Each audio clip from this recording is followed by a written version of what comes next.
9ാം ക്ലാസ്സിലെ text book ആയിരുന്നല്ലേ നമ്മൾ നോക്കിക്കൊണ്ടിരുന്നത്. ഇന്ന് നമ്മൾ 107ാമത്തെ പേജ് മുതൽ 111ാമത്തെ പേജ് വരെയുള്ള ടോപ്പിക്കുകളാണ് നോക്കുന്നത്. വശങ്ങളും കോണുകളും അല്ലെങ്കിൽ സൈഡ്സ് ആൻഡ് ആംഗിൾസ്. നമ്മൾ സിമിലർ ട്രയാങ്കിൾസ് അല്ലെങ്കിൽ സദൃശ ത്രികോണങ്ങൾ എന്താണെന്ന് പഠിച്ചല്ലേ? എന്തായിരുന്നു സദൃശ ത്രികോണങ്ങൾ അല്ലെങ്കിൽ സിമിലർ ട്രയാങ്കിൾസ്? രണ്ട് ട്രയാങ്കിൾസിന്റെ ആംഗിൾസ് പരസ്പരം ഈക്വൽ ആണെങ്കിൽ അതിനെയാണ് സിമിലർ ട്രയാങ്കിൾസ് അല്ലെങ്കിൽ സദൃശ ത്രികോണങ്ങൾ എന്ന് പറയുന്നത് അല്ലേ? അവയുടെ പ്രത്യേകത എന്തായിരുന്നു? ഈക്വൽ ആംഗിൾസിന് ഓപ്പോസിറ്റ് എടുക്കുന്ന സൈഡുകൾ സെയിം റേഷ്യോയിലാണെന്നും പഠിച്ചതായിരുന്നു അല്ലേ? അങ്ങനെയാണെങ്കിൽ നേരെ തിരിച്ചുള്ള കാര്യം ശരിയാണെന്ന് നോക്കിക്കേ. എന്താണത്? സൈഡുകൾ സെയിം റേഷ്യോയിലാണെങ്കിൽ അല്ലെങ്കിൽ രണ്ട് ട്രയാങ്കിൾസിന്റെ സൈഡുകൾ മാറുന്നത് സെയിം സ്കെയിലിലാണെങ്കിൽ അല്ലെങ്കിൽ സെയിം തോതിലാണ് എങ്കിൽ അതിന്റെ ആംഗിൾസ് ഈക്വൽ ആയിരിക്കുമോ? നേരെ തിരിച്ചുള്ള കാര്യം അത് നമുക്കൊന്ന് നോക്കിയാലോ. നമ്മുടെ ടെക്സ്റ്റ് ബുക്കിൽ ഇതിന് വലിയൊരു പ്രൂഫ് ഒക്കെ കൊടുത്തിട്ടുണ്ട് കേട്ടോ. അതൊന്നും നോക്കിയില്ലെങ്കിലും പ്രശ്നമില്ല. എന്താണ് കൺസെപ്റ്റ് എന്ന് മനസ്സിലാക്കിയാൽ മതി. അതുപോലെ തന്നെ അത് യൂസ് ചെയ്തിട്ട് ക്വസ്റ്റ്യൻസ് ചെയ്യാൻ പഠിച്ചാൽ മതി. അപ്പോൾ നമ്മളിപ്പോൾ എന്താ ചെയ്യാനായിട്ട് പോകുന്നത്? രണ്ട് ട്രയാങ്കിൾസ് ഇവിടെ വരച്ചിട്ടുണ്ട് അല്ലേ? ഈ രണ്ട് ട്രയാങ്കിൾസിന്റെ സൈഡുകൾ ഒന്ന് നോക്കിക്കേ. താഴത്തെ സൈഡ് ഇവിടെ 5 സെന്റിമീറ്റർ അല്ലേ? ഇവിടെയോ 10 സെന്റിമീറ്റർ. രണ്ടുകൊണ്ട് മൾട്ടിപ്ലൈ ചെയ്തപ്പോഴാണ് രണ്ടാമത്തെ ട്രയാങ്കിളിന്റെ സൈഡ് കിട്ടിയത് അല്ലേ? ഈ സൈഡോ ഇത് 3 സെന്റിമീറ്റർ, ഇതോ 6 സെന്റിമീറ്റർ. അതിന്റെ മാറ്റം എങ്ങനെയാ? രണ്ടുകൊണ്ട് മൾട്ടിപ്ലൈ ചെയ്തപ്പോഴല്ലേ കിട്ടിയത്. ദെൻ മൂന്നാമത്തെ സൈഡോ ഇവിടെ 5.83 അല്ലേ? ഇവിടെയോ 11.66. അതിന് രണ്ടുകൊണ്ട് മൾട്ടിപ്ലൈ ചെയ്തപ്പോൾ കിട്ടിയതല്ലേ? അതായത് നമുക്ക് പറയാം ഈ രണ്ട് ട്രയാങ്കിൾസിന്റെ സൈഡുകൾ മാറിയത് എങ്ങനെയാണ്? സെയിം തോതിലല്ലേ അല്ലെങ്കിൽ സെയിം സ്കെയിലല്ലേ? രണ്ടുകൊണ്ട് മൾട്ടിപ്ലൈ ചെയ്തപ്പോഴാണ് ഏത് കിട്ടിയത്? വലിയ ട്രയാങ്കിളിന്റെ സൈഡുകൾ കിട്ടിയത്. അതായത് ഈ രണ്ട് ട്രയാങ്കിൾസിന്റെയും സൈഡുകളുടെ മാറ്റം സെയിം തോതിലാണ് അല്ലെങ്കിൽ സെയിം സ്കെയിലിലാണ്. ശരിയാണല്ലോ? അങ്ങനെയാണെങ്കിൽ ഇതിന്റെ കോണുകൾ എങ്ങനെയായിരിക്കും? സെയിം ആയിരിക്കുമോ? അതല്ലേ നമ്മളോട് കണ്ടുപിടിക്കാൻ പറഞ്ഞിരിക്കുന്നത് അല്ലെ? സൈഡുകളുടെ മാറ്റം സെയിം തോതിലാണ്. അങ്ങനെയാണെങ്കിൽ കോണുകൾ എങ്ങനെയായിരിക്കും? അതാണ് കണ്ടുപിടിക്കാൻ പറഞ്ഞിരിക്കുന്നത് അല്ലെ? കോണുകളുടെ മാറ്റം എങ്ങനെയായിരിക്കും? ആർക്കെങ്കിലും ഗസ് ചെയ്യാൻ പറ്റുന്നുണ്ടോ? ഞാൻ ഈ ട്രയാങ്കിളിനെ എടുത്ത് നേരെ ഇങ്ങോട്ടേക്ക് വെച്ചു. ഇത് ആദ്യത്തെ കോൺ നോക്കിക്കേ, സെയിം അല്ലേ? അല്ലേ? ഇനി രണ്ടാമത്തെ കോൺ നോക്കിക്കേ. രണ്ടാമത്തെ ഈ കോണാണല്ലേ? അതും സെയിം ആണ് അല്ലേ? താഴത്തെ കോണോ? അതും മൂന്നാമത്തെ കോണിനോട് ഈക്വൽ ആണ്. അതായത് നമുക്ക് ഇവിടുന്ന് തന്നെ പറയാനായിട്ട് പറ്റും സൈഡുകളുടെ മാറ്റം സെയിം സ്കെയിലിലാണ് എങ്കിൽ അല്ലെങ്കിൽ സെയിം തോതിലാണ് എങ്കിൽ കോണുകൾ എന്തായിരിക്കും? രണ്ട് ട്രയാങ്കിൾസിന്റെയും കോണുകൾ ഈക്വൽ ആയിരിക്കും അല്ലെ? നമുക്ക് ആ കോണുകൾ അന്ന് കൂടെ നോക്കിയാലോ. ആർക്കും സംശയം വെച്ചുകൊണ്ടിരിക്കേണ്ട, അങ്ങ് തീർത്തേക്കാം അല്ലെ? രണ്ട് കോണുകൾ അന്ന് നോക്കാനായിട്ട് പോവുക. ആദ്യത്തെ ട്രയാങ്കിളിന്റെ ഒന്നാമത്തെ കോണ് എത്ര ഡിഗ്രിയാണ്? 30.96 അല്ലെ? രണ്ടാമത്തെ ട്രയാങ്കിളിന്റെ ആ സെയിം പൊസിഷനിൽ കിടക്കുന്ന കോൺ ഇതാണല്ലോ. അതും കൂടെ നാം നോക്കിയേക്കാം. എത്രയാണ്? അത് 30.96 തന്നെയാണല്ലോ. അതായത് ഈ രണ്ട് കോണുകൾ തുല്യമാണ് അല്ലെ? ഇനി രണ്ടാമത്തെ കോൺ നാം നോക്കിയാലോ. മുകൾ സൈഡിൽ കിടക്കുന്ന കോണ് 59.04 അല്ലെ? അതിനോട് കറസ്പോണ്ടിങ് ആയിട്ടുള്ള കോണ് C1 ആണല്ലോ. അതും കൂടെ എന്നാണെന്ന് നോക്കാം അല്ലെ? അതെത്രയാ? അതും 59.04 തന്നെയാണ് അല്ലെ? ആ കോണും തുല്യമാണ്. അപ്പൊ മൂന്നാമത്തെ കോൺ അളന്ന് നോക്കേണ്ട ആവശ്യമില്ല, അത് ഓട്ടോമാറ്റിക് ആയിട്ട് തുല്യമായിരിക്കും അല്ലെ? എങ്കിലും നമുക്കൊന്ന് അളന്ന് നോക്കിയേക്കാം അല്ലെ? മൂന്നാമത്തെ കോണ് അത് 90 ഡിഗ്രി ആണ് അല്ലെ? ഇവിടെ ഈ മൂന്നാമത്തെ കോൺ അളന്ന് നോക്കിയാലോ. അത് 90 ഡിഗ്രി തന്നെയല്ലേ? അതായത് നമുക്ക് കുറച്ചുകൂടി ക്ലിയർ ആയില്ലേ? കോണുകൾ എങ്ങനെയാണ്? നമ്മൾ അളന്ന് നോക്കി കോണുകൾ കറക്റ്റ് സെയിം തന്നെയാണ് അല്ലെ? അപ്പോൾ എന്താ പ്രത്യേകത ഉണ്ടായിരുന്നത്? സൈഡുകളുടെ മാറ്റം സെയിം റേഷ്യോയിലാണ് എങ്കിൽ കോണുകൾ എങ്ങനെയായിരിക്കും? ആ രണ്ട് ട്രയാങ്കിൾസിന്റെ കോണുകൾ ഈക്വൽ ആയിരിക്കും. സൈഡുകൾ ഇവിടെ 5 വന്നു, ഇവിടെ 10 വന്നു അല്ലെ? രണ്ടുകൊണ്ട് മൾട്ടിപ്ലൈ ചെയ്തപ്പോഴാണ് സൈഡുകൾ കിട്ടിയത് അല്ലെ? എല്ലാ സൈഡും അങ്ങനെ തന്നെയാണ് അല്ലെ? അപ്പൊ സൈഡുകളുടെ മാറ്റം സെയിം തോതിലാണ് അല്ലെങ്കിൽ സെയിം സ്കെയിലിലാണ്. അതുകൊണ്ട് കോണുകൾ എങ്ങനെയായിരിക്കും? ട്രയാങ്കിൾസിന്റെ കോണുകൾ ഈക്വൽ ആയിരിക്കും. അതാണ് ഒന്നാമതായിട്ട് നമുക്ക് പഠിക്കാനുള്ളത്. രണ്ട് ത്രികോണങ്ങളുടെ വശങ്ങളുടെ എല്ലാം നീളത്തിന്റെ മാറ്റം ഒരേ തോതിലാണെങ്കിൽ അല്ലെങ്കിൽ ഒരേ സ്കെയിലിലാണെങ്കിൽ അവയ്ക്ക് ഒരേ കോണുകളാണ്. ഒരേ കോണുകളായിട്ട് തന്നെയല്ലേ കിട്ടിയിരിക്കുന്നത്? ഇതാണ് ആദ്യത്തെ ടോപ്പിക്കായിട്ട് നമുക്ക് പഠിക്കാനുള്ളത്. ടെക്സ്റ്റ് ബുക്കിൽ കുറെ പ്രൂഫ് ഒക്കെ കൊടുത്തിട്ടുണ്ട്. അതൊന്നും നോക്കിയില്ലെങ്കിലും പ്രശ്നമില്ല. നമുക്ക് കൺസെപ്റ്റ് എന്താണെന്ന് മനസ്സിലായാൽ മതി. കൺസെപ്റ്റ് ഇവിടെ കിട്ടിയോ? രണ്ട് ട്രയാങ്കിൾസിന്റെ സൈഡുകൾ മാറുന്നത് എങ്ങനെയാണ്? സെയിം റേഷ്യോയിൽ അല്ലെ? അല്ലെങ്കിൽ സെയിം സ്കെയിലിലാണ് മാറുന്നത്. അങ്ങനെയാണെങ്കിൽ കോണുകൾ എങ്ങനെയായിരിക്കും? കോണുകൾക്ക് ഒരു മാറ്റം ഉണ്ടാകത്തില്ല. രണ്ട് ട്രയാങ്കിൾസിന്റെ കോണുകൾ സെയിം ആയിരിക്കും. ഇവിടെ നമുക്കൊരു എക്സാമ്പിൾ തന്നിട്ടുണ്ട്. ആദ്യത്തെ ഈ ചെറിയ ട്രയാങ്കിൾ, ആ ചെറിയ ട്രയാങ്കിളിന്റെ സൈഡുകൾ എത്രയൊക്കെയാണ്? ഇവിടെ 2 സെന്റിമീറ്റർ അല്ലെ, ഇവിടെ 3 സെന്റിമീറ്റർ, ഇവിടെ 4 സെന്റിമീറ്റർ. അതിന്റെ ആംഗിൾസ് കൊടുത്തിട്ടുണ്ടല്ലോ. ഇത് എക്സ് ഡിഗ്രി, ഇത് വൈ ഡിഗ്രി, ഇത് ഇസഡ് ഡിഗ്രി കൊടുത്തിരിക്കുന്ന കാര്യങ്ങളാണ് അല്ലെ. അങ്ങനെയാണെങ്കിൽ രണ്ടാമത്തെ ട്രയാങ്കിൾ നോക്കിയേ, എന്താ മാറ്റമുള്ളത്? ഒരു സൈഡ് എത്ര സെന്റിമീറ്റർ ആണ്? 8 സെന്റിമീറ്റർ ആണ് കൊടുത്തിരിക്കുന്നത് അല്ലെ.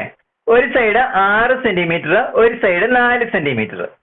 ഇനി ചെറിയ ട്രയാങ്കിളിൽ നിന്ന് വലിയ ട്രയാങ്കിളിലേക്കുള്ള ഒരു മാറ്റം നോക്കിക്കേ. 2 സെന്റിമീറ്റർ 4 സെന്റിമീറ്റർ ആയി, നേരെ ഇരട്ടിയായി അല്ലെ.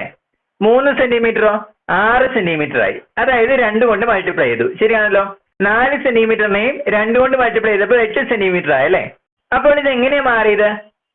2 കൊണ്ട് മൾട്ടിപ്ലൈ ചെയ്തപ്പോഴല്ലേ മാറ്റം ഉണ്ടായത്? 2 കൊണ്ട് മൾട്ടിപ്ലൈ ചെയ്തു, അതായത് ചെറിയ ട്രയാങ്കിളിന്റെ സൈഡുകൾ സെയിം തോതിലാലെ മാറിയിരിക്കുന്നത്. 2 കൊണ്ട് മൾട്ടിപ്ലൈ ചെയ്തപ്പോഴാണ് എല്ലാ സൈഡും മാറിയിരിക്കുന്നത്. അങ്ങനെയാണെങ്കിൽ വലിയ ട്രയാങ്കിളിന്റെ കോണുകൾ എത്രയായിരിക്കും? സൈഡുകളുടെ മാറ്റം സെയിം തോതിലാണ് അല്ലെങ്കിൽ സെയിം സ്കെയിലിലാണ് അല്ലെ. അങ്ങനെയാണെങ്കിൽ കോണുകൾക്ക് മാറ്റം ഉണ്ടാകത്തില്ലല്ലോ. ഓരോ കോണുകളും ഏതൊക്കെ വെച്ചായിരിക്കും? എക്സ് ഡിഗ്രി, മുകളിലത്തതോ ഇസഡ് ഡിഗ്രി, ഇവിടുത്തതോ വൈ ഡിഗ്രി, ഇങ്ങനെയായിരിക്കുമല്ലോ. വൈക്ക് ഓപ്പോസിറ്റ് കിടക്കുന്നത് 2 സെന്റിമീറ്റർ എത്രയായിട്ട് മാറി? ഇവിടെ വൈക്ക് ഓപ്പോസിറ്റ് 4 സെന്റിമീറ്റർ ആയി മാറി അല്ലെ. എക്സിന് ഓപ്പോസിറ്റ് 3 സെന്റിമീറ്റർ ആയിരുന്നത് എക്സിന് ഓപ്പോസിറ്റ് 6 സെന്റിമീറ്റർ ആയിട്ട് മാറി അല്ലെ. അതായത് ഓരോ ആംഗിൾസിനും ഓപ്പോസിറ്റ് കിടക്കുന്ന സൈഡുകൾ സെയിം റേഷ്യോയിലാണ് മാറിയിരിക്കുന്നത്. അതുകൊണ്ട് ആംഗിൾസിന് മാറ്റം ഉണ്ടാകത്തില്ല. മൂന്നാമത്തെ ട്രയാങ്കിളോ? ആദ്യം 2 സെന്റിമീറ്റർ ആയിരുന്നു അല്ലെ, അത് എത്ര സെന്റിമീറ്ററിലേക്ക് മാറി? 5 സെന്റിമീറ്ററിലേക്ക് മാറി. എന്താ അതിന്റെ മാറ്റം? 2.5 കൊണ്ടാണ് മൾട്ടിപ്ലൈ ചെയ്തിരിക്കുന്നത് അല്ലെ. 2.5 കൊണ്ട്. എല്ലാം അങ്ങനെ തന്നെയാണോ എന്ന് നോക്കിക്കേ. 3 എത്രയായിട്ട് മാറി? 7.5 ആയിട്ട് മാറി അല്ലെ. അവിടെയും 2.5 കൊണ്ടല്ലേ മൾട്ടിപ്ലൈ ചെയ്തിരിക്കുന്നത്. 4 എത്രയായിട്ട് മാറി? 10 ആയിട്ട് മാറി അല്ലെ. 4നെ 2.5 കൊണ്ട് മൾട്ടിപ്ലൈ ചെയ്തപ്പോഴല്ലേ 10 കിട്ടിയത്. അതായത് സൈഡുകൾക്കെല്ലാം സെയിം മാറ്റമാണ് ഉണ്ടായിരിക്കുന്നത് അല്ലെ. എല്ലാ സൈഡിനെയും 2.5 കൊണ്ട് മൾട്ടിപ്ലൈ ചെയ്തപ്പോഴാണ് വലിയ ട്രയാങ്കിളിന്റെ ഓരോ സൈഡുകളും കിട്ടിയിരിക്കുന്നത്. അതായത് സൈഡുകളുടെ മാറ്റം സെയിം തോതിലാണ് അല്ലെങ്കിൽ സെയിം സ്കെയിലിലാണ്, ശരിയാണല്ലോ.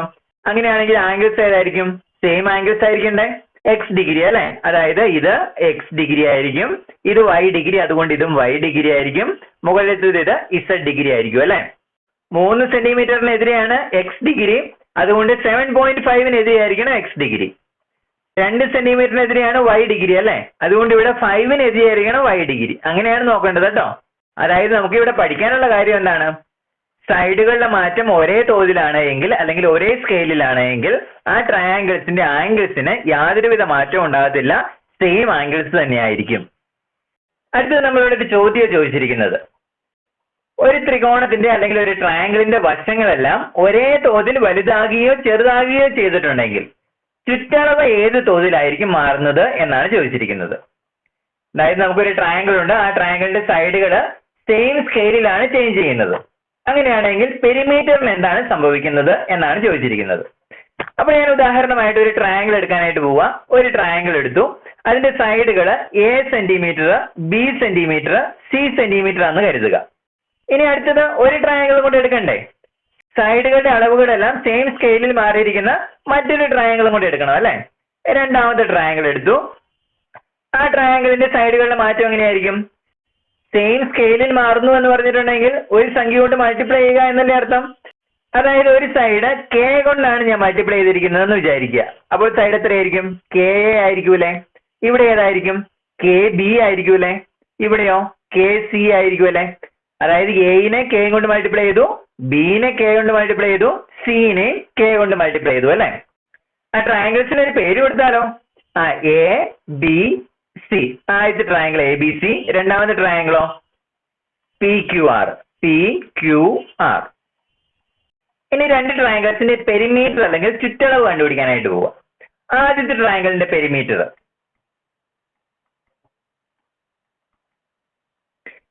എങ്ങനെ കണ്ടുപിടിക്കുന്നത്? 3 സൈഡും കൂടെ ആഡ് ചെയ്താൽ പോരെ. 3 സൈഡിന്റെ ലെങ്ത് ഏതൊക്കെയാണ്? A centimetre, B centimetre, C centimetre അല്ലെ. അതായത് A plus B plus C. ആദ്യത്തെ ട്രയാങ്കിൾ എ ബി സിയുടെ പെരിമീറ്റർ അല്ലെങ്കിൽ ചുറ്റളവ് എത്രയായിട്ട് കിട്ടി? A plus B plus C ആയിട്ട് കിട്ടി. ഇനി രണ്ടാമത്തെ ട്രയാങ്കിളിന്റെ പെരിമീറ്റർ കൂടെ കണ്ടുപിടിച്ചാലോ? Perimeter that is equal to എല്ലാ സൈഡും കൂടെ ആഡ് ചെയ്യണം അല്ലെ. ഓരോ സൈഡ് ഏതൊക്കെയാണ്? KA, KB, KC അല്ലേ? KA plus KB plus KC that is equal to, എല്ലാത്തിനും K ഉണ്ടല്ലോ, അതുകൊണ്ട് K out side എടുക്കത്തില്ലേ?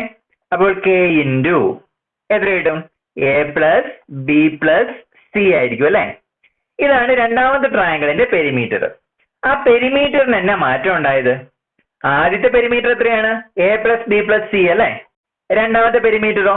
A plus B plus സിനെ K കൊണ്ട് മൾട്ടിപ്ലൈ ചെയ്തു അല്ലെ? അതായത് പെരിമീറ്ററിന് എന്താ മാറ്റം ഉണ്ടായത്? K കൊണ്ട് മൾട്ടിപ്ലൈ ചെയ്തു അല്ലെ? രണ്ടാമത്തെ പെരിമീറ്റർ കിട്ടാനായിട്ട് K കൊണ്ട് മൾട്ടിപ്ലൈ ചെയ്തു. അതായത് സൈഡുകളുടെ ആ മാറ്റത്തിന്റെ തോത് തന്നെയല്ലേ പെരിമീറ്ററിന്റെ മാറ്റം? സൈഡുകളുടെ മാറ്റം ഏത് തോതിലായിരുന്നു, അല്ലെങ്കിൽ ഏത് സ്കെയിലിലായിരുന്നു? ആ K കൊണ്ട് മൾട്ടിപ്ലൈ ചെയ്തപ്പോഴല്ലേ വലിയ ട്രയാങ്കിളിന്റെ സൈഡുകൾ കിട്ടിയത്. പെരിമീറ്ററും അങ്ങനെ തന്നെയല്ലേ? ചെറിയ ട്രയാങ്കിളിന്റെ പെരിമീറ്ററിനെ K കൊണ്ട് മൾട്ടിപ്ലൈ ചെയ്തപ്പോഴാണ് ഏത് കിട്ടിയത്? വലിയ ട്രയാങ്കിളിന്റെ പെരിമീറ്റർ കിട്ടിയത്. ശരിയാണല്ലോ? അപ്പോൾ നമുക്ക് എന്ത് പറയാം? സൈഡുകളുടെ മാറ്റത്തിന്റെ അതേ തോത് അല്ലെങ്കിൽ അതേ സ്കെയിൽ തന്നെയായിരിക്കും ആർക്കുമുള്ളത്? പെരിമീറ്ററിന്റെ മാറ്റത്തിനുമുള്ളത്. അതല്ലായിരുന്നു നമ്മളോട് കണ്ടുപിടിക്കാൻ പറഞ്ഞിരുന്നത്. പെരിമീറ്റർ ഓൾസോ ഈ സ്കെയിൽഡ് ബൈ സെയിം ഫാക്ടർ. പെരിമീറ്ററും എങ്ങനെ തന്നെയാണ് മാറുന്നത്? സൈഡുകളുടെ മാറ്റത്തിന്റെ അതേ തോതിൽ തന്നെയാണ് മാറുന്നത്. അടുത്തത് പരപ്പളവുകൾ അല്ലെങ്കിൽ ഏരിയ മാറുന്നത് ഏത് തോതിലാണെന്ന് ചോദിച്ചിട്ടുണ്ട് അല്ലെ? ഏരിയയുടെ മാറ്റം എങ്ങനെയാണെന്ന്. അപ്പോൾ ഞാനിവിടെ രണ്ട് ട്രയാങ്കിൾസ് വരച്ചിട്ടുണ്ട്. രണ്ട് ട്രയാങ്കിൾസിന്റെ സൈഡുകൾ എങ്ങനെയാണ് മാറിയിരിക്കുന്നത് നോക്കിക്കേ. ആദ്യത്തെ ട്രയാങ്കിളിന്റെ ഒരു സൈഡ് A സെന്റിമീറ്റർ അല്ലെ? രണ്ടാമത്തിന്റെയോ AR. അപ്പൊ ഏതുകൊണ്ട് മൾട്ടിപ്ലൈ ചെയ്തിരിക്കുന്നത്? 6 കൊണ്ടാണല്ലേ മൾട്ടിപ്ലൈ ചെയ്തിരിക്കുന്നത്. ദെൻ അടുത്ത സൈഡ് C അല്ലേ? C ഏതായിട്ട് മാറി? CR ആയിട്ട് മാറി. 6 കൊണ്ട് അവിടെയും മൾട്ടിപ്ലൈ ചെയ്തു. B നെ ഏതുകൊണ്ട് മൾട്ടിപ്ലൈ ചെയ്തു? 6 കൊണ്ട് മൾട്ടിപ്ലൈ ചെയ്തു അല്ലെ? അപ്പോൾ BR ആയിട്ട് മാറി.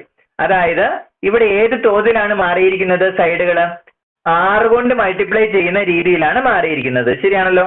സൈഡുകളെല്ലാം ഒരേ തോതിലാണ് മാറിയിരിക്കുന്നത്. 6 കൊണ്ട് മൾട്ടിപ്ലൈ ചെയ്യുന്ന രീതിയിലാണ് മാറിയിരിക്കുന്നത്. അങ്ങനെയാണെങ്കിൽ നമ്മളുള്ള ചോദ്യം ഏരിയ അല്ലെ? ഏരിയ എങ്ങനെ കണ്ടുപിടിക്കുന്നത് ഒരു ട്രയാങ്കിളിന്റെ? ഹാഫ് BH ചെയ്താൽ മതി അല്ലെ? Area equal to half BH. അങ്ങനെയാണെങ്കിൽ ഒരു സൈഡ് ബേസ് ആയിട്ട് എടുക്കണം. നമുക്കൊരു ഹൈറ്റും വേണം അല്ലെ? ഒരു കോർണറിൽ നിന്ന് നമ്മളൊരു പെർപെൻഡിക്കുലർ വരച്ചിട്ടുണ്ട്, ഹൈറ്റ് ആയിട്ട് വരച്ചിട്ടുണ്ട് അല്ലെ? ഹൈറ്റ് H ആയിട്ട് എടുത്തു. Height H. ആദ്യത്തെ ട്രയാങ്കിളിന്റെ ഹൈറ്റ് നമ്മൾ H എടുത്തിരിക്കുന്നതാണ് അല്ലെ? രണ്ടാമത്തെ ട്രയാങ്കിളിന്റെ ഹൈറ്റ് നമ്മൾ കണ്ടുപിടിക്കണം. ആ ട്രയാങ്കിളിന്റെ ഹൈറ്റ് എങ്ങനെയായിരിക്കും കണ്ടുപിടിക്കുന്നത്?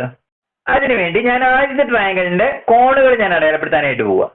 ഇത് X ഡിഗ്രി ആയിട്ട് എടുത്തു. X degree. അങ്ങനെയാണെങ്കിൽ ഇത് X ഡിഗ്രി ആയിരിക്കുമല്ലോ. കാരണം എന്നാ? സൈഡുകൾ മാറുന്നത് ഒരേ തോതിലാണ് അല്ലെങ്കിൽ ഒരേ സ്കെയിലിലാണ്. സൈഡുകളുടെ മാറ്റം ഒരേ തോതിലാണ് എങ്കിൽ അതിന്റെ ആംഗിൾസ് എങ്ങനെയായിരിക്കും? ആംഗിൾസ് സെയിം ആയിരിക്കും. ആംഗിൾസിന് മാറ്റം ഉണ്ടാകത്തില്ല. ശരിയാണല്ലോ? അപ്പൊ ഇവിടെ X ഡിഗ്രി ആണെങ്കിൽ ഇവിടെയും X ഡിഗ്രി. ഇവിടെ Y ഡിഗ്രി ആണെങ്കിലോ ഇവിടെ എത്ര ഡിഗ്രി തന്നെയായിരിക്കും? Y ഡിഗ്രി തന്നെയായിരിക്കൂലേ? ഇനി ഞാൻ ഇവിടെ 1 എഴുതിയിരിക്കുന്ന ഈ ഒരു റൈറ്റ് ട്രയാങ്കിളും ഇവിടെ 2 എഴുതിയിരിക്കുന്ന ഈ ചെറിയ റൈറ്റ് ട്രയാങ്കിളും സിമിലർ ട്രയാങ്കിൾസ് ആണെന്ന് പ്രൂവ് ചെയ്യാനായിട്ട് പോവാം. ഈ രണ്ട് ട്രയാങ്കിൾസ് ഒരു ആംഗിൾ X ഡിഗ്രി ആണെന്ന് നമുക്ക് കിട്ടിയല്ലേ? അങ്ങനെയാണെങ്കിൽ ഈ ആംഗിളോ ഇവിടുന്ന് ഹൈറ്റ് ആണ് വരച്ചിരിക്കുന്നത്, അതുകൊണ്ട് ഇത് പെർപെൻഡിക്കുലർ ആയിരിക്കൂലേ? ഇത് 90 ഡിഗ്രി ആയിരിക്കും. ഇവിടെയും ഇത് 90 ഡിഗ്രി ആയിരിക്കും അല്ലെ? അപ്പൊ രണ്ട് ആംഗിൾസ് അങ്ങോട്ടും ഇങ്ങോട്ടും ഈക്വൽ ആണ്. അങ്ങനെയാണെങ്കിൽ മൂന്നാമത്തെ ആംഗിൾ വീക്കൽ ആയിരിക്കൂലേ? സ്വാഭാവികമായിട്ട് വീക്കൽ ആയിരിക്കും അല്ലെ? മൂന്നാമത്തെ ആംഗിൾ എത്രയായിരിക്കും? ഇതൊരു റൈറ്റ് ആംഗിൾ ട്രയാങ്കിൾ ആണ്, അതുകൊണ്ട് ഇത് 90 ഡിഗ്രി കിട്ടി.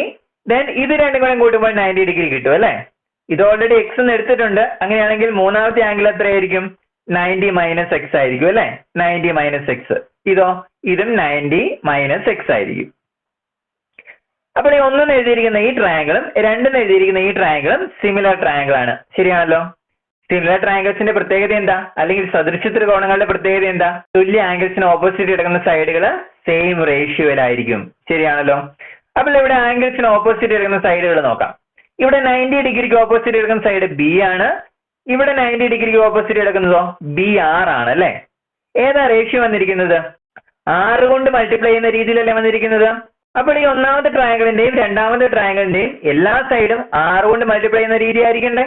ഞാൻ രണ്ടാമത്തെ കോൺ എടുത്തു X ഡിഗ്രിക്ക് ഓപ്പോസിറ്റ് ഇവിടെ എത്രയാണ്? H അല്ലെ?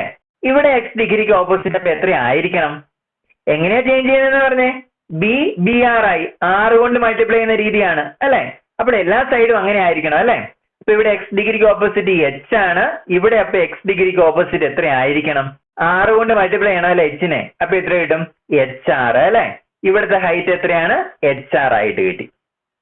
അപ്പോൾ ആദ്യത്തെ ട്രയാങ്കിളിന്റെ ഹൈറ്റ് h, രണ്ടാമത്തെ ട്രയാങ്കിളിന്റെ ഹൈറ്റോ HR. ഇനി ഏരിയ കണ്ടുപിടിക്കാനുള്ളത് എല്ലാം ആയിട്ടില്ലേ? നമുക്ക് ഏരിയ കണ്ടുപിടിച്ച് നോക്കിയാലോ. ആദ്യത്തെ ട്രയാങ്കിളിന്റെ ഏരിയ, ആദ്യത്തെ ട്രയാങ്കിളിന് ABC എന്ന് പേര്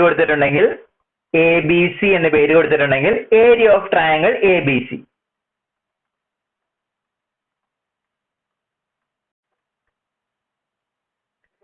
ഏരിയ കണ്ടുപിടിക്കാനുള്ള ഇക്വേഷൻ എന്താണ്? ഹാഫ് BH അല്ലെ. Half BH. ഓരോന്ന് സബ്സ്റ്റിറ്റ്യൂട്ട് ചെയ്തേ. ഹാഫ് ബേസ് എത്രയാണ്? A അല്ലെ. A സെന്റിമീറ്റർ ആയിട്ടാണ് നമ്മൾ ബേസ് എടുത്തിരിക്കുന്നത്. A h ഹൈറ്റ് അല്ലെ. ഹൈറ്റ് h ആയിട്ട് തന്നെ എടുത്തിരിക്കുന്നത്. അതുകൊണ്ട് AH നമുക്ക് കിട്ടും. Half AH.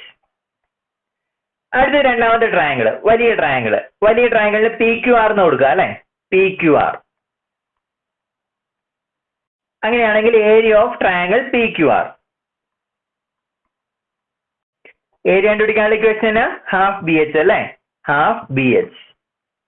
That is equal to half into base അല്ലെ. ബേസ് എത്രയാണ്? AR ഇൻറ്റു ഹൈറ്റ് അല്ലെ. ഹൈറ്റ് എത്രയാണ്? HR. That is equal to half into R into R ഉണ്ടല്ലേ. അപ്പൊ നമുക്ക് R² എഴുതത്തില്ലേ? ഹാഫ് ഇൻറ്റു AHR² കിട്ടും അല്ലെ. അപ്പോൾ രണ്ട് ട്രയാങ്കിൾസിന്റെ ഏരിയ തമ്മിലുള്ള റിലേഷൻ എന്നാ? ആദ്യത്തെ ട്രയാങ്കിളിന്റെ ഏരിയ ഹാഫ് AH, രണ്ടാമത്തെ ട്രയാങ്കിളിന്റെയോ ഹാഫ് AH ഇൻറ്റു R² എന്നും കൂടെ കിട്ടി അല്ലെ. R². അതായത് എന്താ മാറ്റം ഉണ്ടായത്? ട്രയാങ്കിളിന്റെ സൈഡുകൾ R ടൈംസ് മാറിയപ്പോൾ ഏരിയക്ക് എന്നാ മാറ്റം ഉണ്ടായത്? ഏരിയ R² ടൈംസ് മാറി അല്ലെ. R² ടൈംസ് മാറി. ഇവിടെ രണ്ട് ട്രയാങ്കിൾസിന്റെ സൈഡുകളുടെ മാറ്റം എന്തായിരുന്നു? R ടൈംസ് അല്ലെ. ആദ്യത്തെ ട്രയാങ്കിളിന്റെ സൈഡുകളെല്ലാം 6 കൊണ്ട് മൾട്ടിപ്ലൈ ചെയ്തപ്പോഴല്ലേ രണ്ടാമത്തെ ട്രയാങ്കിളിന്റെ സൈഡുകൾ കിട്ടിയത്. അപ്പൊ സൈഡുകളുടെ മാറ്റം എന്തായിരുന്നു? R ടൈംസ് ആണ് സൈഡുകളുടെ മാറ്റം.